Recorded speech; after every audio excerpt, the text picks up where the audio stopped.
Hey guys, welcome back to Your Lake Fork Guide. Got another episode of the Guides Network. Today, we're going to talk to you about a finesse technique for all you big tournament anglers. This is a great technique to put cast check and unders on Lake Fork in the boat and just get bit consistently on a day-to-day basis, no matter how tough the conditions are. Today, we're going to talk about fishing the impact shad.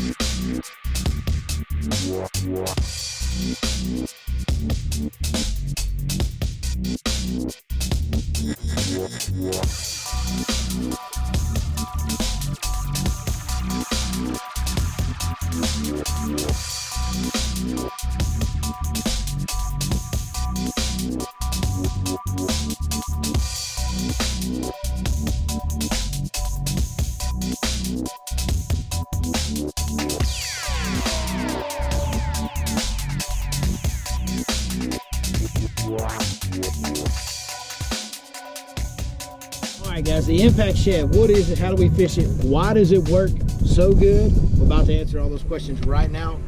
Here's a good look at it right here. Here's the package it comes in. This is my personal favorite color for Lake Fork and all these Texas lakes really. Watermelon red magic. Got a little bit of red flake, a little bit of silver flake, a little bit of gold flake in a watermelon base. Really like that color a lot. But there's several colors I use. You can take a look at my big box full of impact shads right here.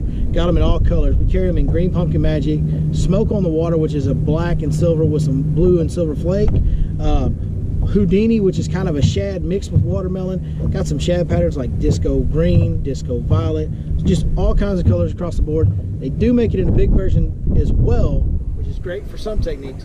But today, we're talking about finesse fishing weightless plastics around grass, and this is my #1 go-to, or it has become such over the last year or so, since I've really been using it a lot. You know, one interesting thing about this bait right here, it was actually designed by one of our guides here at Lake Fork. And maybe I'm being a bit of a homer, but this guy's invented, I mean, this guy has done a lot of stuff in the fishing industry. He came up with a lot of baits, new innovative stuff that has been really good throughout the history of the fishing industry. And this might be his best piece of work. Mr. Mark Pack, a fellow guide out here at Lake Fork, good friend of mine, one of my heroes, kind of a legend really. He designed this bait right here. It's got a keel system. If you look down the belly of that bait right there, it's always going to be upright. It's never going to roll or flip on you. So what that does, between that keel and that joint, even as you let it fall on slack line, it'll glide and turn on you.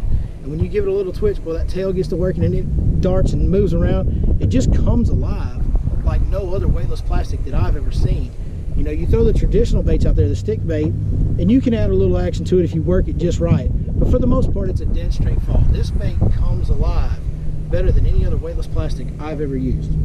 So you've seen the bait. Now, how do I get this thing set up for success? Well, first thing is, and the most important part, guys, is the hook. You can change the hook size, and that'll change the rate of fall. So depending on what type of cover you're fishing, you know, on Lake Fork, we got a lot of shallow grass, and some of that, there's not much room in between. In that case, I'll go down to a 3/0 or sometimes even a 2/0 thin wire to keep that bait up above that grass and make it fall even slower.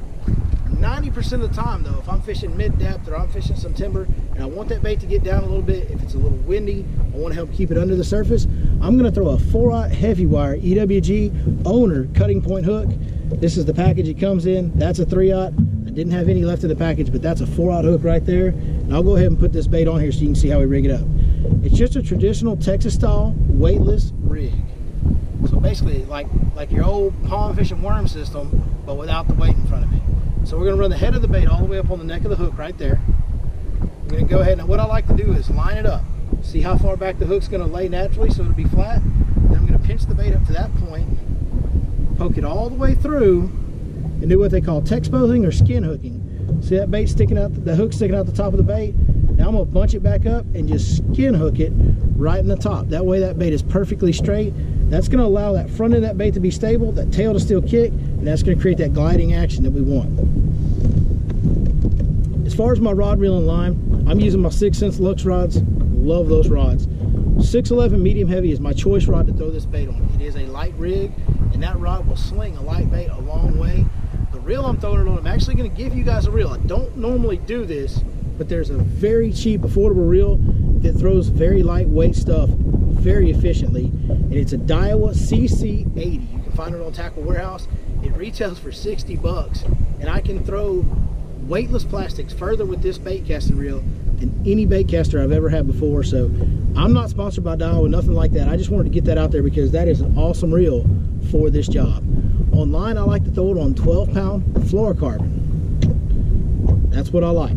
I know that seems light for Lake Fork, but when you're casting a lightweight bait, it helps to have that smaller line diameter. It'll make your life a lot easier. As far as areas go, guys, there's really no bad way to fish this. You can throw this bait rigged like this behind a Carolina rig. You can throw this bait on a shaky head, let the tail do its thing. But for this specific technique, weightless Texas rigging, I'm going to the backs of creeks. I'm looking for shallow grass. I want to stay near the creek channel drains and bends specifically. Wherever I can find either two creek channels coming together or a big sharp bend in the creek channel, I'm going to fish that grass all around that area where that structure occurs. I'm going to look for the gaps in the grass, the holes in the grass, the lanes, just little places where the grass kind of scatters a little bit. I'm going to put that impact shad in there, give it a couple twitches, let it sink and do its thing, twitch it up again, and start the party all over just like that until I get about halfway back to the boat. I'll reel it on in and start over. When you do get a bite on this bait, the one thing that you do want to make sure you do, you're throwing a big hook. This is a Texas rig style hook. It is pretty light gear, so you need to make sure that you reel down and you bring the hammer home, guys. So when I'm twitching this thing along, if I feel a tick or I see my line start to run off, I'm going to point my rod directly at the bait. I'm going to reel up all my slack. As soon as my line starts to get tight, I'm going to put that reel in my right shoulder, hit them as hard as I can.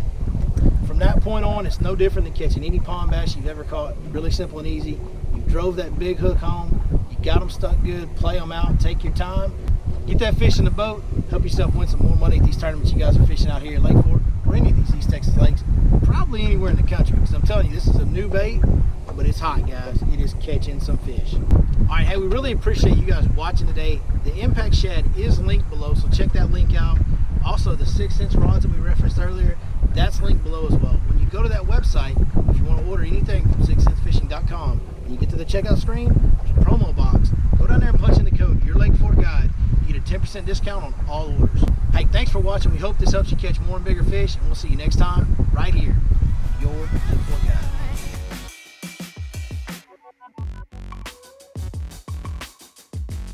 Get that fish in the boat, go win you some money at Berkeley. You can't throw this at Berkeley. I'm sitting here setting these people up for the damn Berkeley tournament. I can't throw this damn thing. Good Lord. That was going so good too. I was nailing it. Nailed it!